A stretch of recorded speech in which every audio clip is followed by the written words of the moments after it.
Hello, dear learners. I'm Dr. Gaurav Rao. I'm Associate Professor in Faculty of Education and Allied Sciences, Mahatma Jyotiba Phule Rohilkhand University, Bareilly.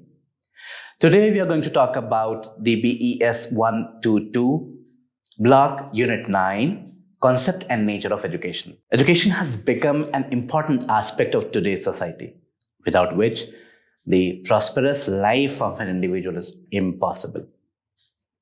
We are not only eager to receive education, but also serious enough to let others take it, as I'm doing this. I'm trying to be with you to share what I have learned with you all. It is basically a purposeful, mindful, psychological, sociological, scientific, and philosophical process that brings about the development of individual to the fullest. And this leads to the development of society. Development in such a way that both enjoy maximum satisfaction and prosperity. In true sense, education is not merely to be educated or self-sufficient, but it purifies the soul and mind of the individuals. And it also enables them to experience the truth and virtues of life. It helps individuals to continuously reconstruct their experiences. Haven't you ever imagined that when you learn something, you get a new information? And when you get a new information, you test that with the experiences you have received. And then what do?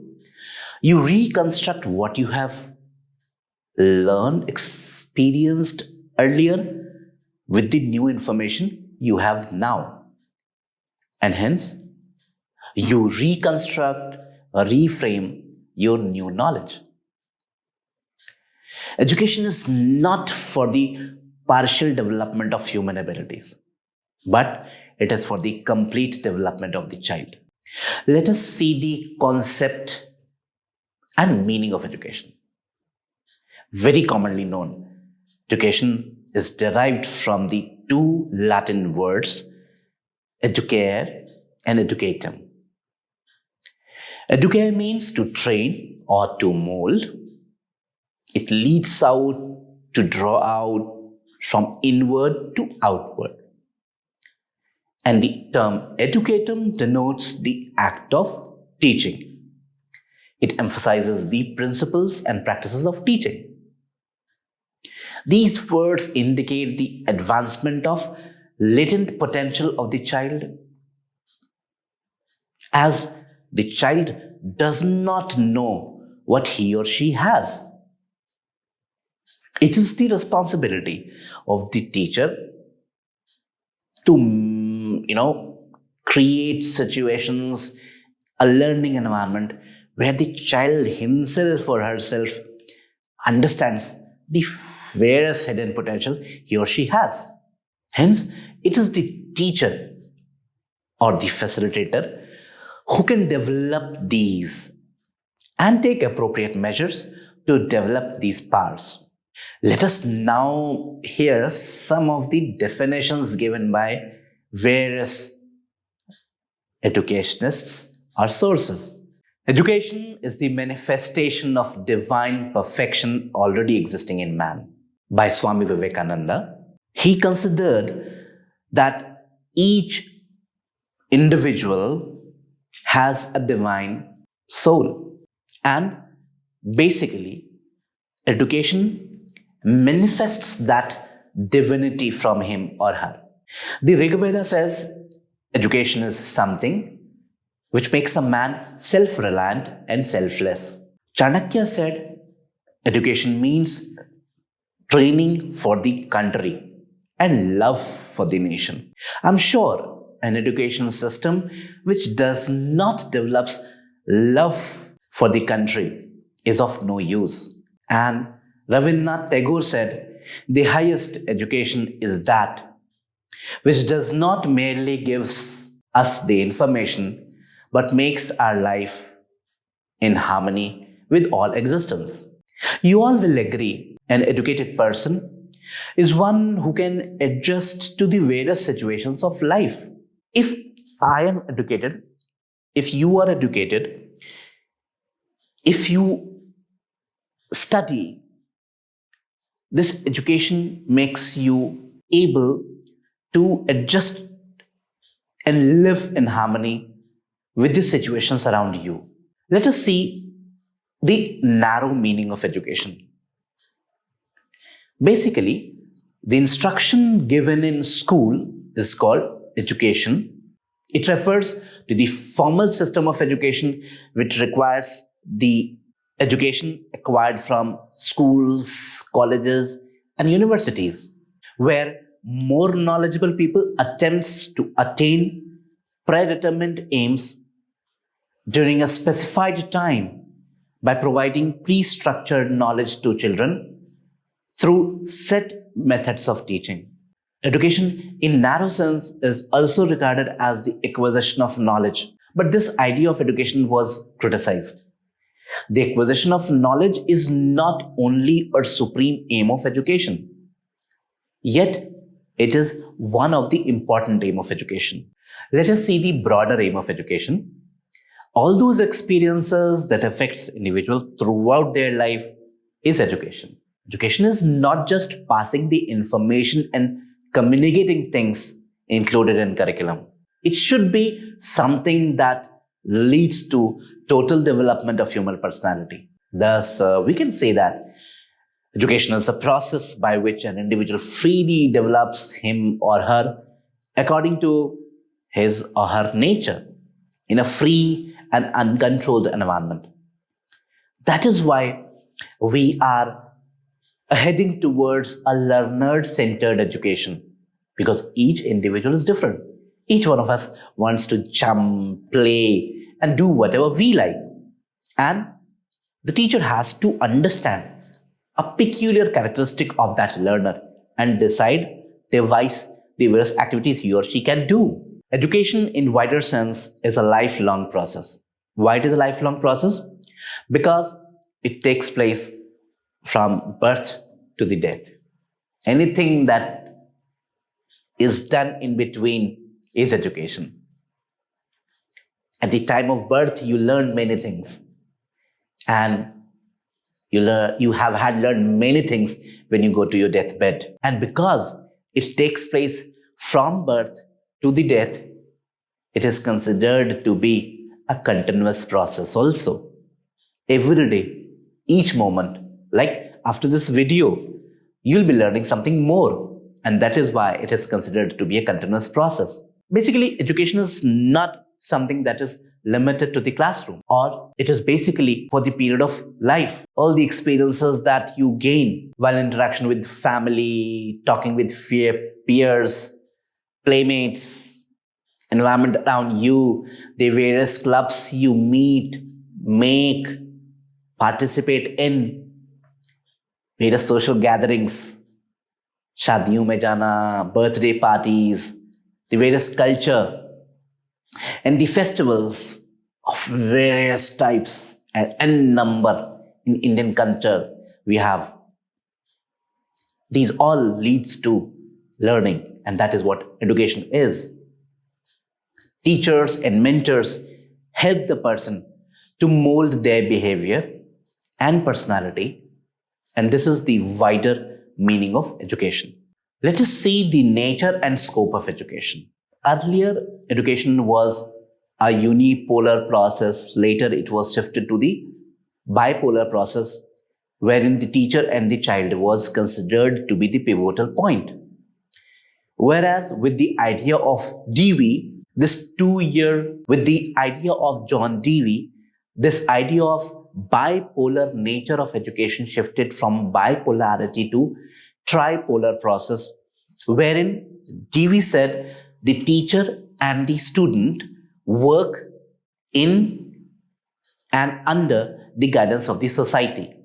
And hence, the three poles of education becomes the teacher, child, and the society. Education is the development of all the aspects of human personality that is harmoniously integrated with the growth of human child. Education aims at developing an individual's personality, which is actually his or her adjustment to the place where he or she lives. If I am educated and I am not able to adjust to the place where I am working or living, I'm not considered to be well educated. My education should have had told me that how to adjust with the place where I'm working, where I'm living. Slowly and gradually, the child, the learner, gets integrated into the society and they construct their identity and knowledge in the later course of time. The interaction of the teacher and student cannot be undone in isolation from the social systems, societal norms, and standards, and the aspirations of society. If we see the scope of education, basically education works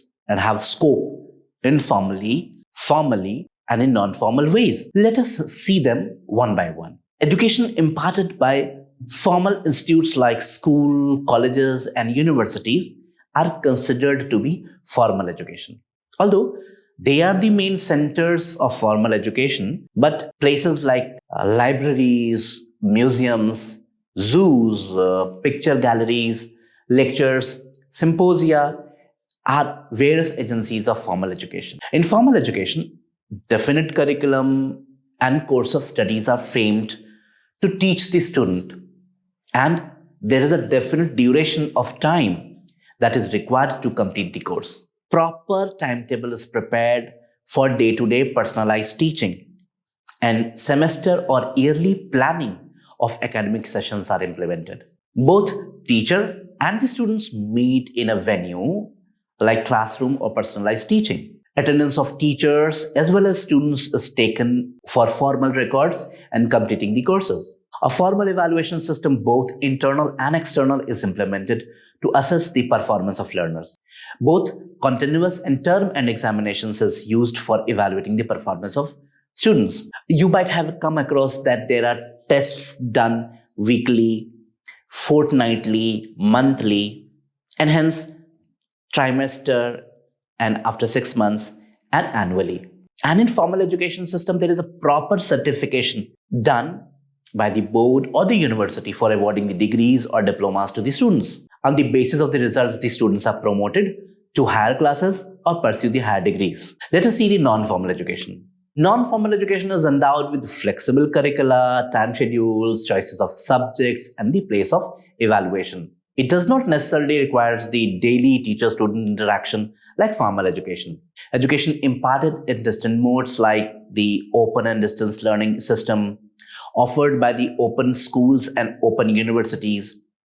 Even the distance education departments of the regular institutes also offer non-formal courses and education. Like formal education, non-formal education has a curriculum and uses a variety of methods of teaching and modes of communication. The gravity and quality of instruction of both for formal and non-formal education are the same. Generally, the timings of regular classes in non-formal education is usually conducted on weekends, that is Saturdays or Sundays, or during vacations or non-working days. Multimedia communication systems like print, like self-learning materials that you all have got, and the non-prints like audio and video materials that we are into with, the radio, televisions, teleconferencing, interactive radio counseling, online learning are popularly used as a medium of instruction in non-formal education. In India, institutes like Indira Gandhi National Open University, National Open Schooling, and the state-level open education institutes provide non-formal education.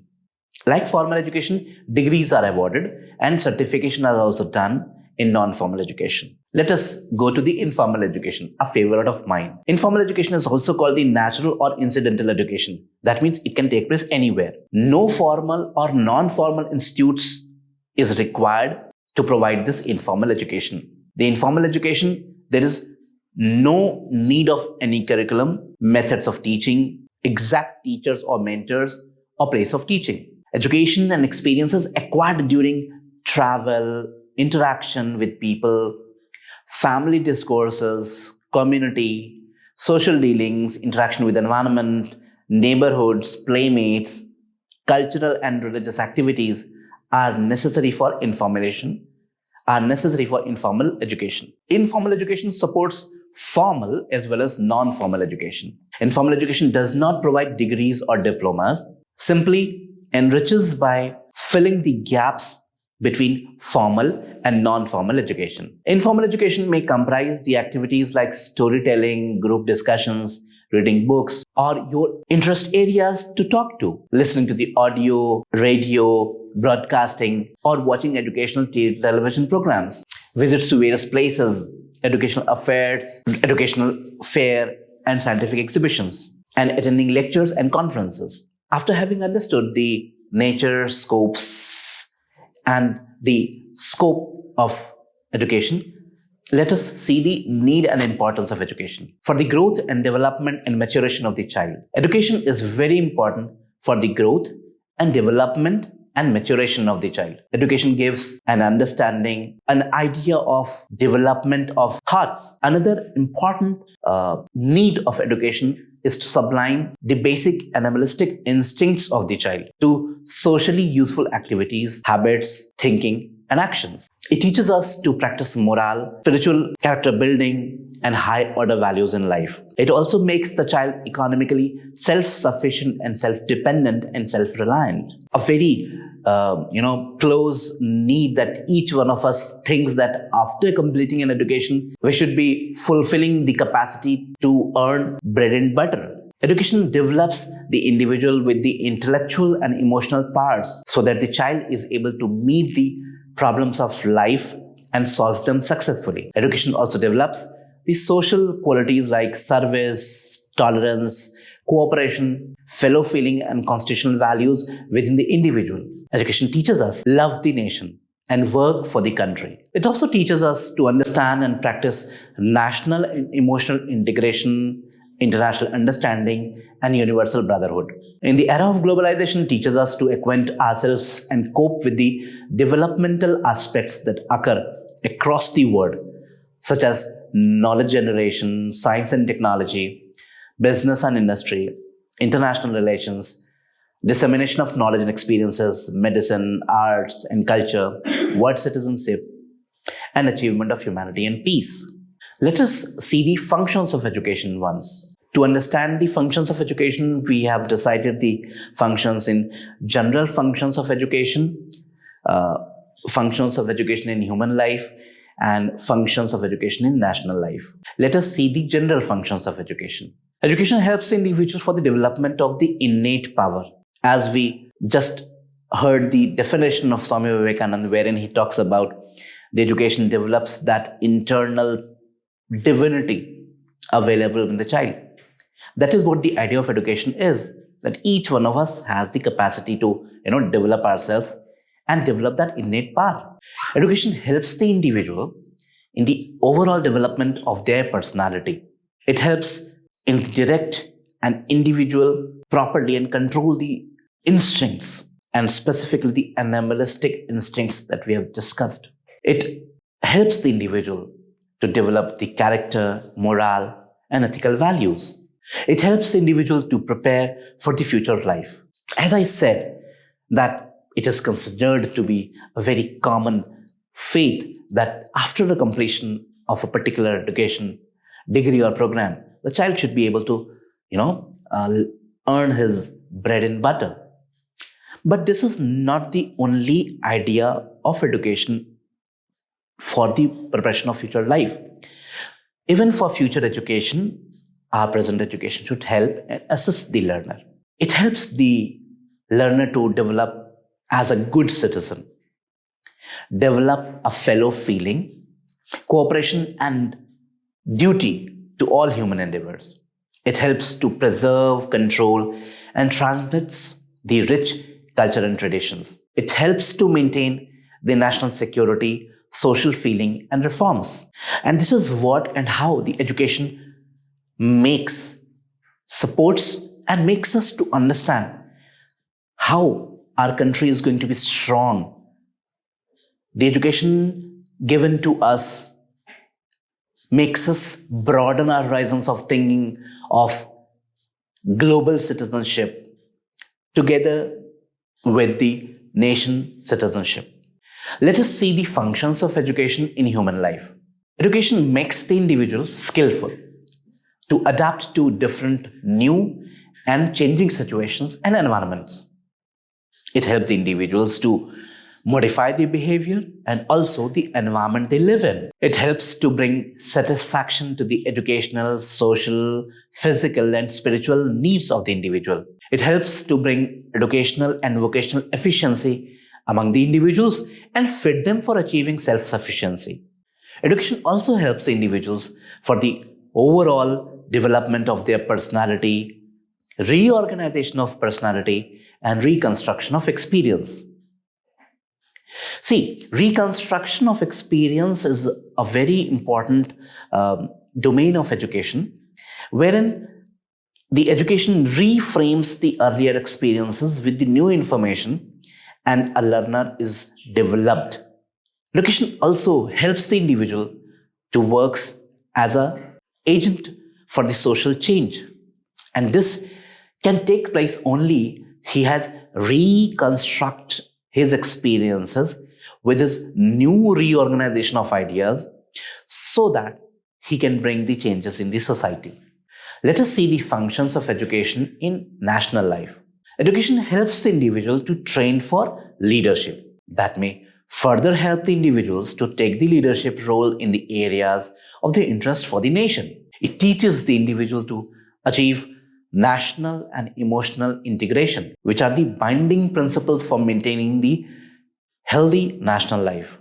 It empowers the people of the country to take social, economic, and scientific responsibilities for the total national development of the country. That was all with nature and scope of education. Today we studied about the role of education in the various aspects of the personality of the individual, why it is important, what education is, and what is the true sense of education. We also learned about the various concepts, the definitions given by various personalities. We also learned about the narrow and broader meaning of education. We also learned about the nature and scope of education, how education is given informally, formally, and in non-formal modes. What are the various institutes and situations and conditions wherein they are given? We also talked about the need and importance of education, wherein we talked about that education helps in the growth and development and maturation of the individual. It sublimes the animalistic instincts. It sublimes the basic animalistic instincts, helps the child to develop the moral and spiritual character. We also understood the responsibility of education to develop the individual in the form of global citizen. And we also talked about the functions of education which are general in nature, in context of human life, and in context of national life. I hope you all have understood the nature and concept of education. That was all for today. Thank you so much.